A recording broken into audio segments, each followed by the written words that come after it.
नमस्कार। चलिए आज बात करते हैं एक ऐसे जमाने की जब दुनिया करीब 44 साल तक परमाणु युद्ध के खौफ में जीती रही। एक ऐसा दौर जिसे इतिहास में शीत युद्ध के नाम से जाना जाता है।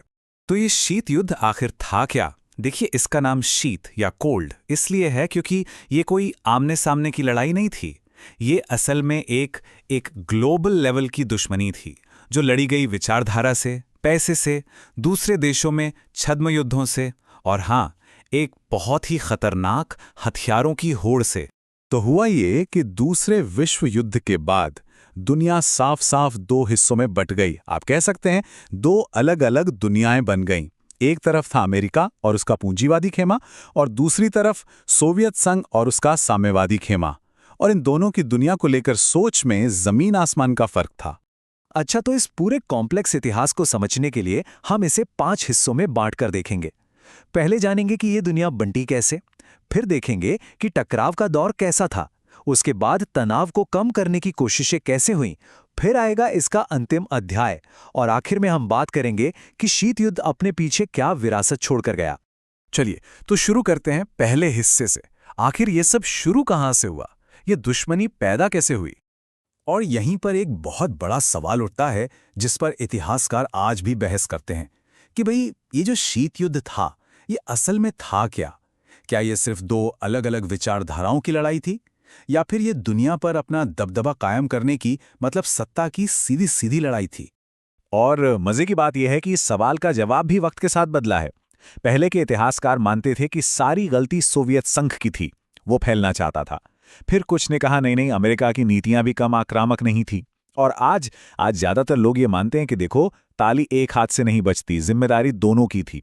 तो मतलब इसका कोई सिंपल ब्लैक एंड व्हाइट जवाब नहीं है।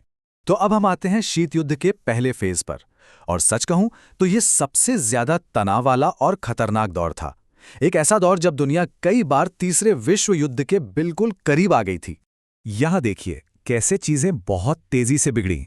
1947 में नीतियां बनी, फिर 49 में नेटो जैसा मिलिट्री अलायंस बना, फिर 1950 में कोरिया में सीधा प्रॉक्सी वॉर शुरू हो गया, और ये तनाव बढ़ता गया और 1962 में अपने चरम पर पहुंच गया, क्यूबा मिसाइल संकट के साथ।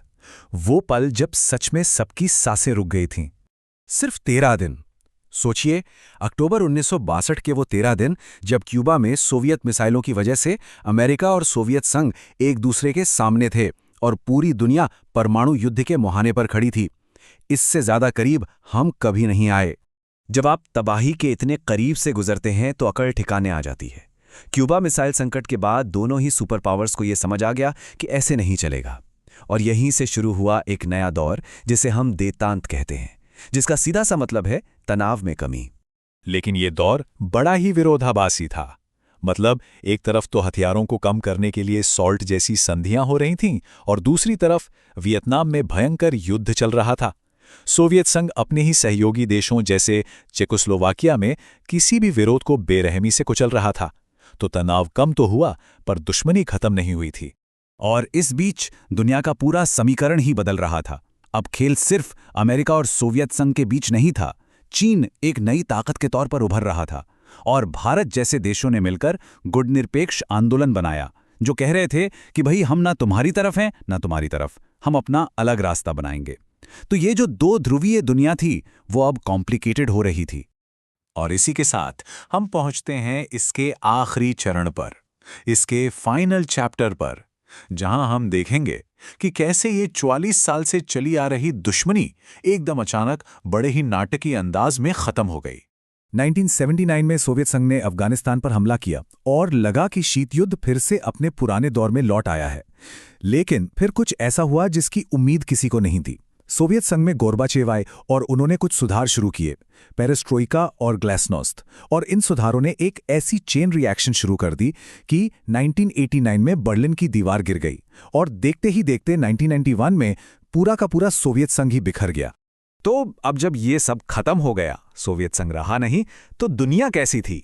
शीत युद्ध के अंत ने दुनिया का पावर बैलेंस, उसकी पूरी शक्ल ही बदल कर रख दी।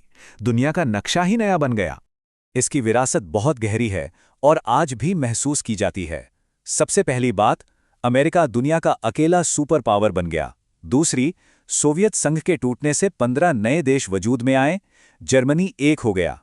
और हाँ, ये अपने पीछे कुछ ऐसे फ्रोजन कॉन्फ्लिक्ट्स या जमे हुए संघर्ष छोड़ गया जो आज भी सिरदर्द बने हुए हैं।